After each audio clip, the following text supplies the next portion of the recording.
হরে কৃষ্ণ, রাধে রাধে, জয় পরমারাধ্য শ্রী গুরুপাদ পদ্ম কি জয়। সুপ্রিয় ভক্তবৃন্দ, দর্শক বন্ধু, আজ হল শুভ শ্রী একাদশী তিথি, পবিত্র রোপণী একাদশী। আজকের কীর্তন মহোৎসব কি জয়, সমাগত ভক্ত সজ্জন বিন্দু কি জয়, গৌর প্রেমানন্দে হরি হরি বল।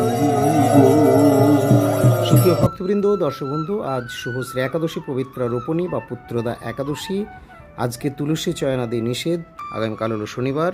পারণের সময় হলো প্রত্যুষে 5:17 থেকে 19 মিনিটের মধ্যে।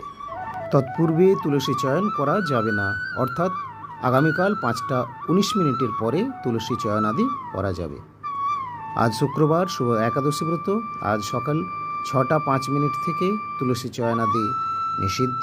আগামীকাল 5:19 পর্যন্ত তুলসী চয়ন করা যাবে না। 5:17 থেকে 19 মিনিটের মধ্যে একাদশীর পারণ সেরে ফেলতে হবে। 5:19 পর তুলসী চয়নাদি করা যাবে। জয় গুরুদেব কি জয়, নিতাই।